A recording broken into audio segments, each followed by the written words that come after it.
우리 인간이라고 하는 존재는 매우 독특한 것 같습니다. 우리 사람은 지구상의 가장 빠른 존재는 아니지요. 인간보다 훨씬 더 빨리 달리는 여러 종류의 피조물들이 있습니다. 그런가 하면 우리 인간은 하늘을 날지도 못합니다. 새들은 마음껏 창공을 날고 먼 거리를 이동하기도 하지만 우리는 연약한 두 다리밖에 없습니다. 그렇다고 가장 힘센 존재도 아닙니다.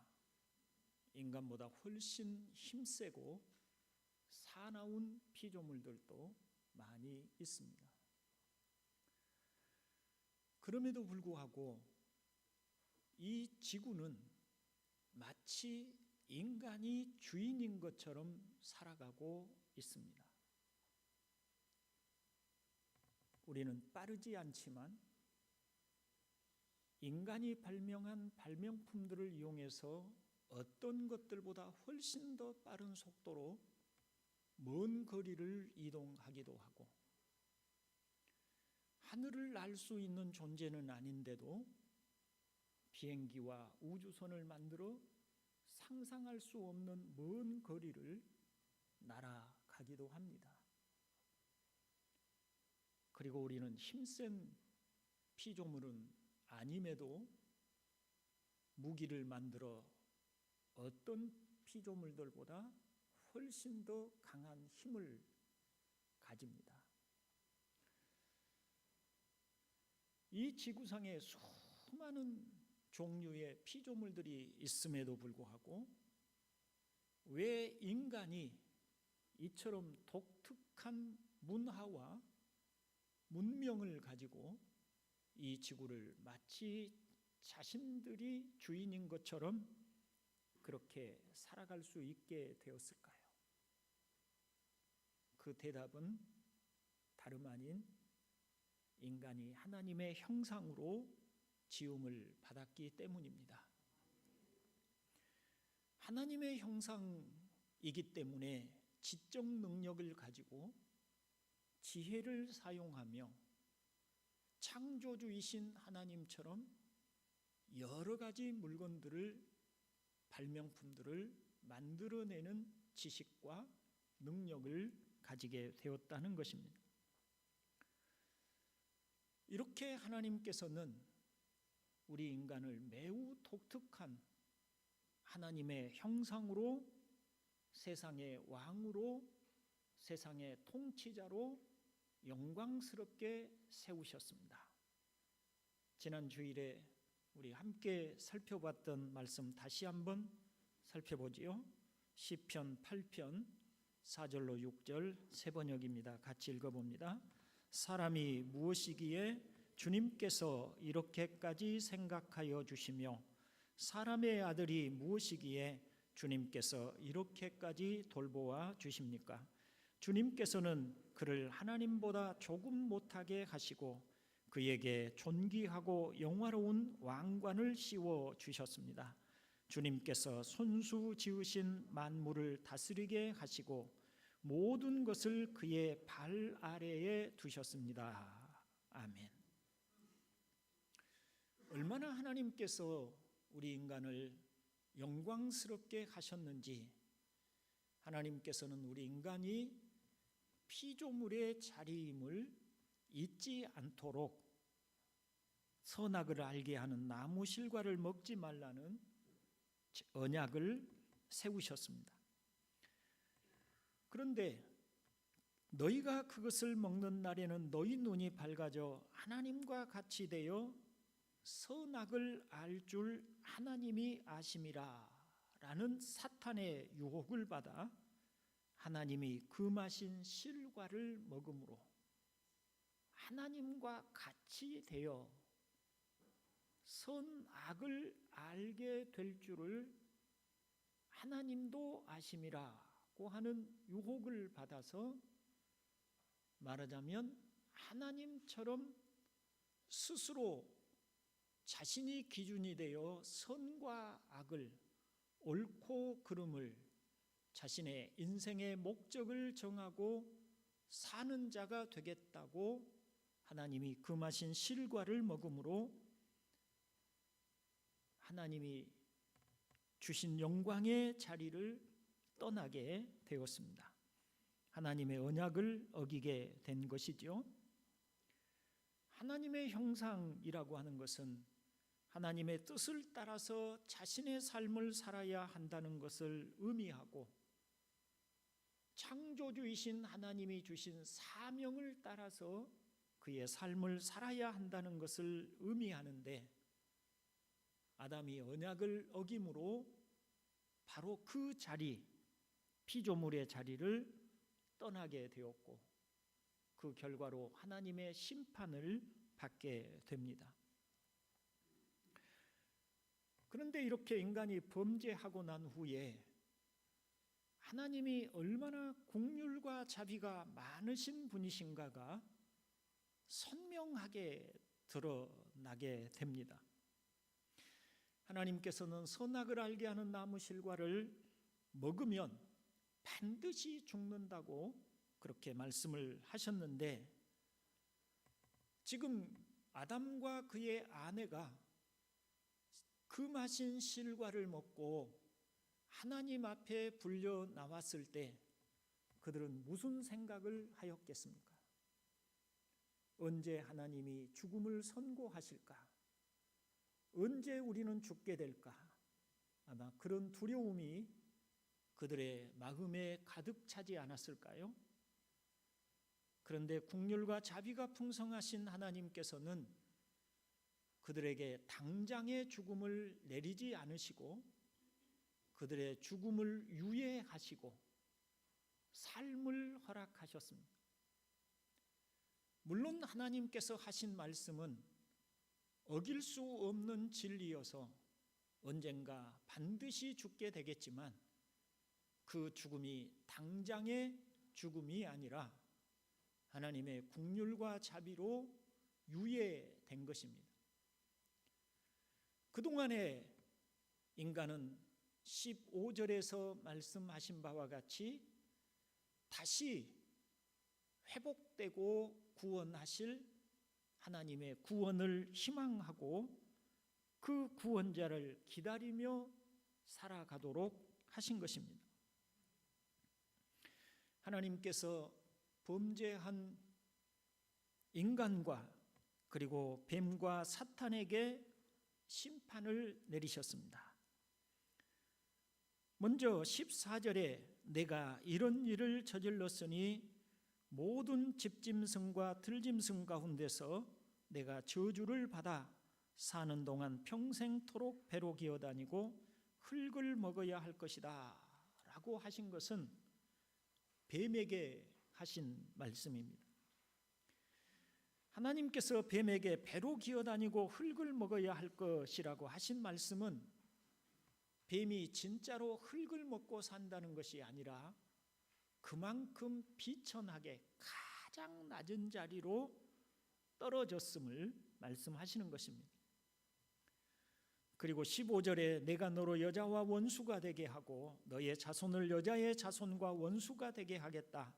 여자의 자손은 너의 머리를 상하게 하고 너는 여자의 자손의 발꿈치를 상하게 할 것이다 라고 하신 이 말씀은 뱀의 배후에 있는 사탄을 향해 하신 말씀입니다. 그래서 인간은 끊임없이 사탄과 그리고 여자의 후손으로 오실 구원자와의 사이에 다툼과 싸움이 있게 될 것이고, 결국은 여자의 후손으로 오실 이가 승리하여서 인간을 죄로부터 구원하실 것을 말씀하신 것입니다. 이렇게 하나님께서 아담과 그 아내를 유혹하여 하나님을 배신하게 한 뱀과 사탄을 심판하신 후에 이제는 여자와 그리고 그 여자를 따라 하나님이 금하신 실과를 먹은 아담에게 심판을 내리십니다. 오늘은 종려주일이며 고난 주간을 맞이하는 날입니다. 이제 하나님이 아담과 그 아내에게 내리신 심판과 예수님이 고난당하신 이유를 살펴 말씀드리도록 하겠습니다. 먼저 하나님은 아담과 그의 아내가 삶에서 겪을 고통에 대하여 말씀하고 계십니다. 16절을 함께 읽어봅니다. 또 여자에게 이르시되 내가 내게 임신하는 고통을 크게 더하리니 내가 수고하고 자식을 낳을 것이며 너는 남편을 원하고 남편은 너를 다스릴 것이니라 하시고. 아멘. 하나님께서는 여자에게 너는 내 말을 어겼으니 당장 죽어야 한다라고 하지 않으셨습니다. 여자는 계속 살아가게 될 것입니다. 살면서 여자의 후손으로 인류를 구원하시겠다고 하시는 하나님의 뜻을 이루어야 하였기 때문에 여자는 살면서 아기를 낳을 것이라고 하셨습니다. 그러니 아기를 낳는다는 것은 형벌은 아닙니다. 그것은 하나님께서 이미 인류를 창조하실 때부터 번성하여 땅에 충만하라고 하신 말씀 가운데 사람은 계속해서 자녀를 낳을 것을 이미 말씀하셨기 때문입니다. 그런데 하나님께서 그 잉태하고 아기를 낳는 그 일에 고통을 더하셨습니다. 그것이 바로 형벌인 것이지요. 여자에게 내리신 고통은 가장 큰 고통이었습니다. 그래서 고통을 크게 더하리니라고 하셔서 그 여자가 형벌로서 받게 될 고통이 얼마나 클 것인가를 말씀을 하신 것입니다. 저는 여자가 아니기에 해산하는 고통이 얼마나 큰지 잘 알지 못하지만 아마도 인간이 겪어야 할 죽음 외에 가장 큰 고통이 있다면 바로 해산하는 고통이 아닐까 그렇게 생각을 합니다. 제가 어디서 듣기로 사람이 아이를 낳고 나서 무려 49일이 지나야 이탈되었던 뼈들이 제 자리를 잡아가고 정상적인 몸의 상태로 돌아온다고 그렇게 들었습니다. 그만큼 해산하는 고통이 크다는 의미이겠지요. 그러므로 하나님의 말씀을 진리로 믿는 성도는 잉태하고 그리고 해산하는 그 여인의 고통을 보면서 이것이 바로 우리 인간의 죄에 대한 형벌이구나 라고 여겨야 할 것입니다. 또 여자에게 주어진 형벌은 너는 남편을 원하고 남편은 너를 다스릴 것이니라 하신 말씀입니다. 여기 원하고라고 하는 단어는 테슈카라고 하는 단어인데 욕망하다, 갈망하다라고 하는 슈크라고 하는 단어에서 유래한 말입니다. 이 단어가 다른 곳에서 사용된 적이 있는데 하나님이 범죄한 가인을 향해서 책망하시면서 죄가 웅크린 짐승처럼 굶주린 가운데 가인을 열망하고 있다라고 할 때 이 열망하다, 원하다라고 할 때 쓰여진 단어입니다. 그러니까 설명해 보면 이렇습니다. 마치 굶주린 사나운 짐승이 먹이를 찾아서 웅크리고 언제라도 사납게 먹이를 움켜쥐기 위해서 노리는 것과 같이 죄가 가인의 마음속에 간절하게 그 열망하고 있어요. 죄가 열망하여서 아벨을 죽이려고 하는 분노를 더하고 있었다는 것이죠. 이런 생각을, 이런 경험들을 한번 떠올려 보십시오. 어떤 사람에 대해서 매우 분노했습니다. 화가 났습니다. 이성으로는 분노하지 말자, 분노하지 말고 마음을 차분하게 가라앉히자, 좀 차분해지자라고 이성적으로는 자꾸 마음을 도닥이는데도 불구하고 마음 한 곳에서 계속해서 절제할 수 없는 분노심이, 자신을 해롭게 한 사람에 대한 절제할 수 없는 분노심이 막 들끓어 올라서 결국은 그 분노를 폭발시키고야만은 바로 그런 상황들을 우리는 아마 대부분 다 경험해 보셨을 것입니다. 바로 그 분노의 마음입니다. 그 분노의 열망입니다. 그게 바로 죄의 열망이고 그게 원하다라고 하는 말입니다. 그러니 여기서 하신 말씀을 따라 보면 여자는 남편을 자기의 뜻대로 소유하기 위한 강한 욕구가 그 마음에 도사리고 있다는 것입니다. 여자는 끊임없이 남자를 자기 뜻대로 움직이고 싶어하고 자기 소유로 움직이고 싶어하고, 그래서 오직 자기 것으로 이렇게 삼으려고 하는 그런 욕구가 그 여인의 마음에 계속해서 있다라고 하는 것이죠. 그러나 현실은 남자가 여자를 지배하게 됩니다.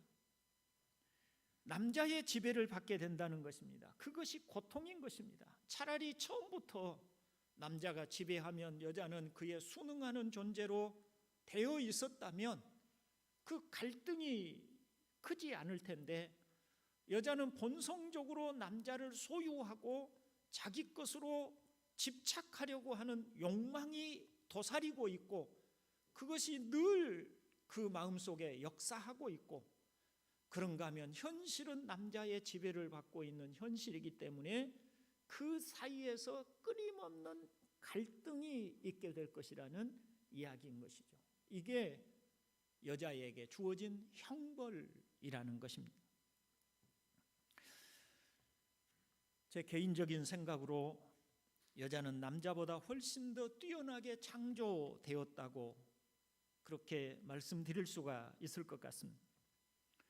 왜냐하면 남자는 흙으로 지음을 받았지만 여자는 남자의 몸을 재료로 하여서 지음을 받았습니다. 그리고 하나님의 창조를 보면 처음 창조한 피조물보다 나중에 창조한 피조물들이 훨씬 더 정교하고 훨씬 더 복잡한 기능들을 가지고 있는 것들을 보게 되죠. 그러게 보면 여자가 남자보다 나중에 창조되었고 창조한 재료 자체도 훨씬 더 고급스러운 재료, 더 뛰어난 재료를 가지고 창조가 되었기 때문에, 그래서 여성들이 어떤 의미로 보면 남자보다 더 뛰어난 작품이라고 그렇게 말해도 손색이 없는 것입니다. 그래서 우리가 실제로 보면 여자들이 가지고 있는 감성이라든지 능력이라든지 이런 면들이 오히려 남자보다 여러 면에서 더 뛰어난 것들을 우리가 여러모로 볼 수가 있습니다. 더구나 현대에 이르러서 여성들의 인권이 존중되고 여자들이 기회를 충분히 보장을 받게 되자 남자보다 훨씬 더 뛰어난 능력을 얼마든지 발휘하는 것을 볼 수가 있습니다. 그런 여성들이 뛰어난 능력을 가지고 있고 또 소유욕도 가지고 있는데, 현실은 하나님이 남자의 지배 아래 두셨으니 그 안에서 일어나는 갈등이 매우 큰 형벌이 된다는 것입니다. 다음으로 남자에게 주신 형벌이 있습니다. 17절로 19절 상반절까지 함께 읽어봅니다. 아담에게 이르시되 내가 내 아내의 말을 듣고 내가 내게 먹지 말라 한 나무의 열매를 먹었은즉 땅은 너로 말미암아 저주를 받고 너는 내 평생에 수고하여야 그 소산을 먹으리라. 땅이 내게 가시덤불과 엉겅퀴를 낼 것이라. 내가 먹을 것은 밭의 채소인즉 내가 흙으로 돌아갈 때까지 얼굴에 땀을 흘려야 먹을 것을 먹으리니. 여기까지 읽습니다. 하나님께서는 아담에게도 당장 죽지 않고 계속해서 살아가도록 하셨습니다. 그러나 그의 삶도 소위 집행유예입니다. 결국은 죽을 것입니다. 그러나 죽기까지 끊임없이 땀을 흘려야 먹고 살도록 하셨다는 것입니다. 지금까지는 땅이 사람들에게 우호적이고 오히려 사람의 지배를 받음으로 씨만 뿌리면 몇십 배, 몇백 배의 결실을 맺었습니다. 아니, 씨를 뿌리지 않아도 저절로 각종 나무와 또 식물들이 아담의 먹을거리가 되었습니다. 그러나 아담이 죄를 짓자 땅은 현저하게 힘을 잃어버렸습니다. 땅 자체도 저주를 받은 바 되게 된 것입니다. 이것을 이렇게 볼 수 있습니다. 한 나라의 왕이 다른 나라와 전쟁을 하여서 패배를 했습니다. 그럼 이 전쟁의 여파는 그 왕 한 개인에게 국한되지 않고 왕이 대표하는 나라 전체에 그 패배에 파급 효과가 미치는 것입니다. 하나님이 이 지구의 모든 피조물의 왕으로 아담을 세우셨습니다. 그러니 아담이 범죄한 것은 모든 피조물, 아담의 지배 아래에 있는 모든 피조물들에게 영향을 미치게 된 것입니다. 그래서 아담이 결국 죽음의 종로로 타게 되고 죽음 아래 놓이게 된 것과 같이 모든 피조물도 죽음 아래 놓이게 되었던 것입니다. 원래는 하나님께서 이 지구에 죽음이 없는 피조물들을 지으셨어요. 원래는 이런 식물들과 모든 피조물들이 죽음 자체를 가지고 있지 않았어요. 그러나 아담이 범죄함으로 아담과 더불어서 모든 피조물들도 죽음 아래 놓이게 된 것입니다. 그 피조물의 상황을 바울이 로마서 8장 19절로 22절에서 의인화해서 설명을 합니다. 설교문을 보시고 세번역 성경인데요, 함께 읽어봅니다. 피조물은 하나님의 자녀들이 나타나기를 간절히 기다리고 있습니다. 피조물이 허무에 굴복했지만 그것은 자의로 그렇게 한 것이 아니라 굴복하게 하신 그분이 그렇게 하신 것입니다. 그러나 소망은 남아 있습니다. 그것은 곧 피조물도 썩어짐의 종살이에서 해방되어서 하나님의 자녀가 누릴 영광된 자유를 얻으리라는 것입니다. 모든 피조물이 이제까지 함께 신음하며 함께 해산의 고통을 겪고 있다는 것을 우리는 압니다. 허무에 굴복한다는 말은 죽음을 굴복한다는 이야기가 되고, 아직 소망이 있다라고 하는 것은 하나님의 아들들이 나타나기를 소망하는 것입니다. 자, 인간이 하나님 앞에 범죄했습니다. 하나님의 자녀였던 인간이 범죄함으로 하나님에게 쫓겨났습니다. 이제는 하나님의 자녀가 아니라 인간은 하나님의 원수로 살아갑니다. 이 하나님의 원수된 인간들 가운데 하나님의 아들들이 다시 나타난다면, 구원받은 하나님의 아들들이 다시 나타난다면 이것은 하나님이 주신 구원의 은혜가 있을 때 가능하게 된 것이죠. 그 구원의 은혜, 하나님의 아들들이 나타나면 피조물들도 다시 죽음이 없는 영원한 생명을 가지고 존재하게 될 것이기 때문에 이 피조물들도 하나님의 아들들이 나타나기를 간절히 원하였다라고 하는 것이 로마서에서 바울이 말하고 있는 바인 것입니다.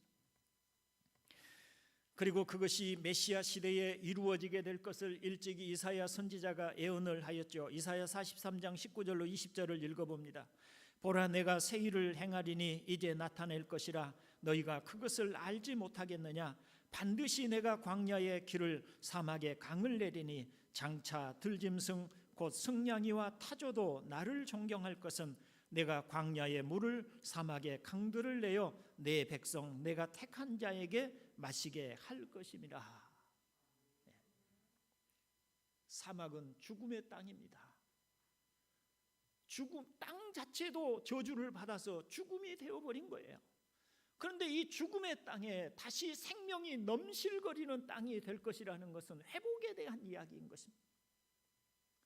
죽음의 땅이 죽음의 대지가 되어버린 곳들이 다시 강이 흐르고 생명이 흐르는 곳이 되게 될 것을 말씀을 하심으로 메시아 시대 그리스도가 오시게 되면 이 피조물들도 저주를 받아서 죽음 아래 놓이게 된 이 지구상에 있는 모든 피조물과 인간들이 구원을 얻어서 영생을 누리며 살아가게 될 것을 이렇게 예언하고 있는 것입니다. 하나님이 우리 인간에게 이와 같은 고통과 형벌을 주신 이유가 무엇일까요? 결국 인간은 죽게 될 터이지만 그 죽는 날까지 인간은 끊임없는 질병의 고통과 온갖 형벌의 고통들을 당하면서 살아가는 이유가 무엇일까요? 하나님은 왜 인간에게 이와 같은 형벌, 즉 고통을 인간의 삶에 주셨을까요? 그것은 하나님의 구원을 기다리게 하시기 위함입니다. 인간이 편안하고 아무 근심과 걱정이 없으면 하나님을 찾지 않습니다. 인간은 고통을 당할 때 비로소 자신의 한계를 느끼게 되고 연약함을 깨닫게 되고 결국은 나에게 구원이 필요하다는 사실을 알게 되는 것입니다. 그래서 하나님을 찾습니다.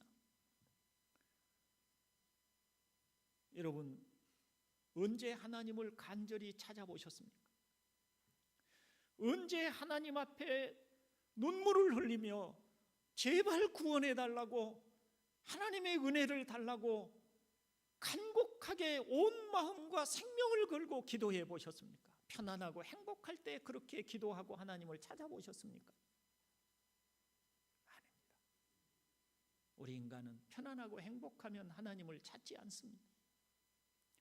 고통스러울 때, 무거운 짐이 우리 어깨를 짓누를 때, 삶이 너무너무 괴롭고 힘들 때, 그럴 때 우리는 하나님을 찾고 기도하고 구합니다. 주님께서 부자가 하나님 나라에 들어가기가 얼마나 어려운지 낙타가 바늘기로 들어가는 것보다 어렵다라고 하신 것은 그만큼 부유한 사람들은 그 삶이 편안하고 안락하기 때문에 그들은 부유하니까 하나님을 찾지 않는 것입니다. 그래서 시편 기자는 고난당한 것이 내게 유익이라, 이로 말미암아 내가 주의 율례들을 배우게 되었나이다 라고 하는 겁니다. 여러분, 고통스럽습니까? 왜 나는 남들이 겪지 않는 질병을 가지고, 나는 남들은 다 편안하게 살아가는 것 같은데 나만은 이렇게 삶이 어렵고 힘들고 아프냐고 생각하십니까? 그런 고통들은 저주만은 아닙니다. 형벌은 형벌이지만, 그러나 그 형벌들을 통해서 구원을 바라게 하시고 하나님을 찾게 하시고 그 영혼을 순결하게 하여 하나님께 나오게 하는 우리의 영혼의 유익이 되는 것들임을 믿으시기를 바랍니다. 건강하고 씩씩하고 잘나고 똑똑하고 성공하고 삶에 아무런 걱정거리가 없고 사람들 앞에서 늘 당당하고 자신감 있는 사람이 하나님을 안 찾아요. 그러니 몸에 고통이 있고 아픔이 있다면 불평하고 원망하지만 말고, 이를 통해서 하나님이 나를 부르고 계시는구나, 예수 그리스도 안에서 구원을 바라게 하시는구나, 이렇게 생각하고 하나님을 찾는 성도 되기를 바랍니다.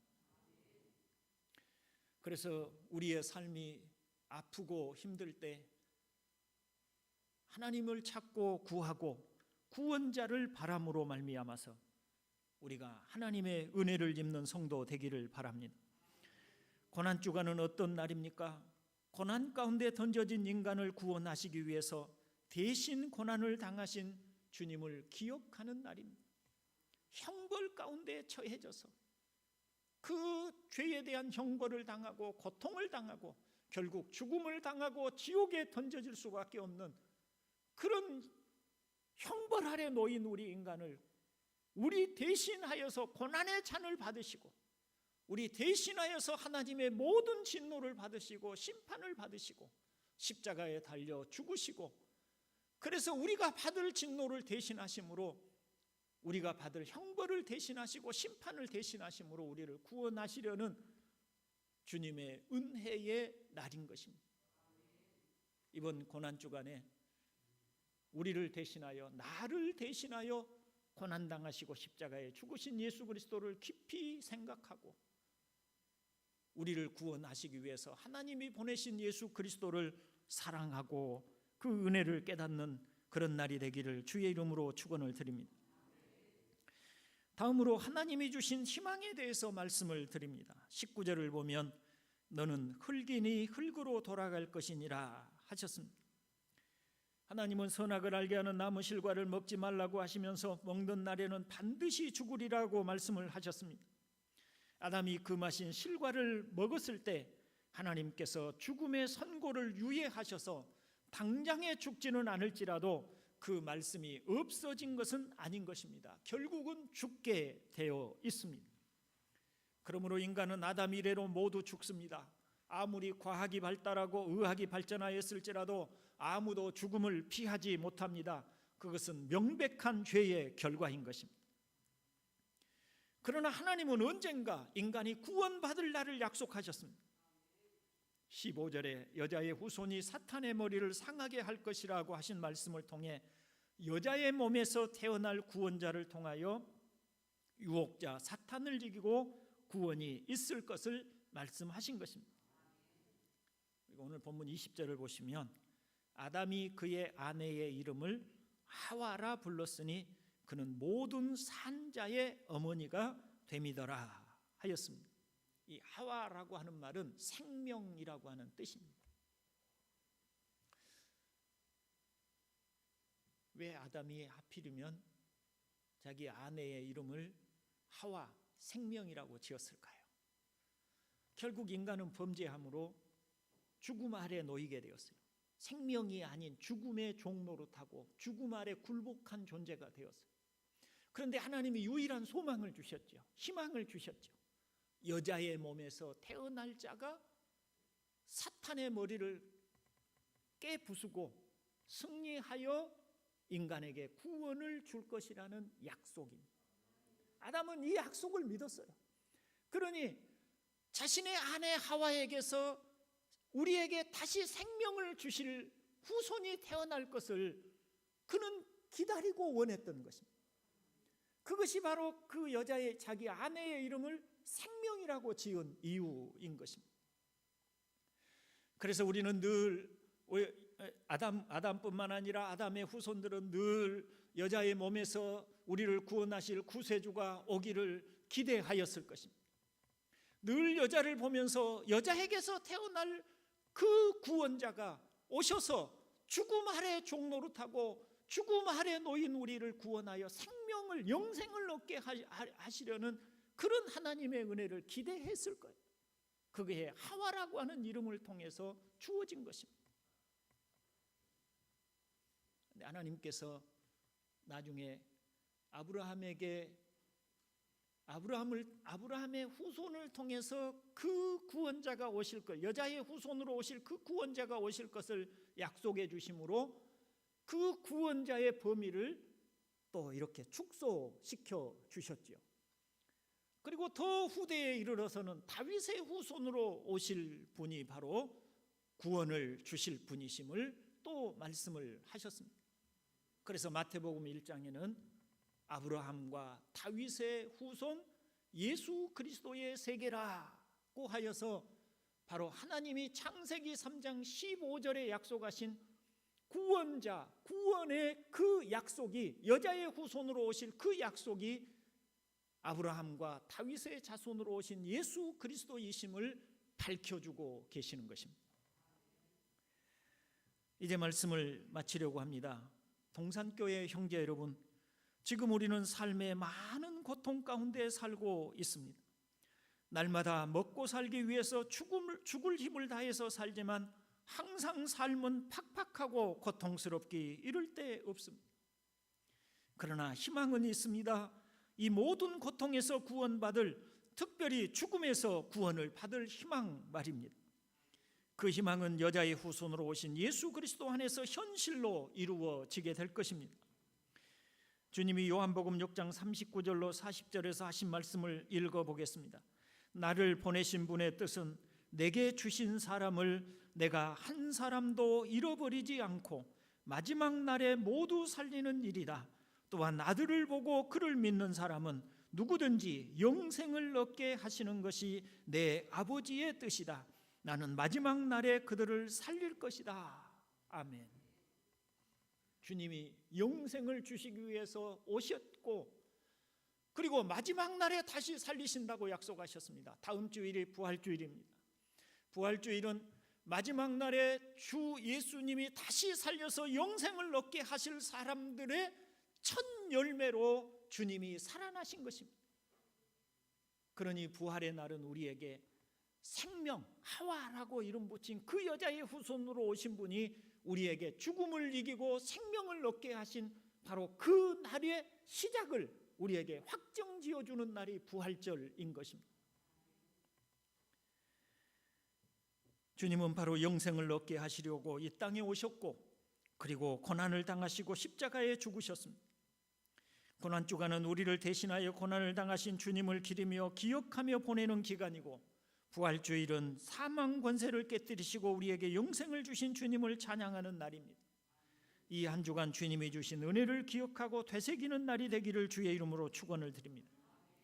죽음을 이기고 부활의 첫 열매가 되신 그 부활주일을 또한 기대하고 소망하면서 하나님께 감사하며 주신 은혜를 깨닫고 살아가는 한 주간이 되기를 주님의 이름으로 축원을 드립니다. 아멘. 기도합니다. 자비로우신 아버지 하나님, 아담의 범죄로 죄 아래 놓이고 죽음 아래 놓이고 형벌 아래 놓여서 무수한 형벌과 죄 가운데 고통을 당하는, 그리고 결국은 죽음 아래 놓인 우리를 구원하시려고 하나님의 아들이 땅에 오셨고, 그리고 우리를 대신하여 십자가에서 그 모든 형벌과 고통을 다 당하시고 우리를 구원하여 주신 것을 믿습니다.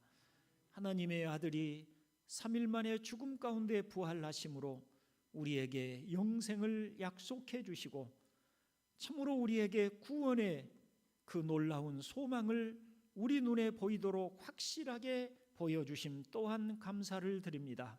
아버지 하나님, 고난주간을 통해서 우리에게 베푸신 은혜를 기억하게 하시옵고, 또한 부활의 소망 중에 거하여 살아가는 우리 동산교회 형제들이 되도록 은총을 주시옵소서. 우리 구주 예수님의 이름으로 기도드리옵나이다. 아멘. 교회 소식 말씀드립니다. 오늘 점심시간에 당회원과 구역장 연석회의가 소예배실에서 있습니다. 그리고 오늘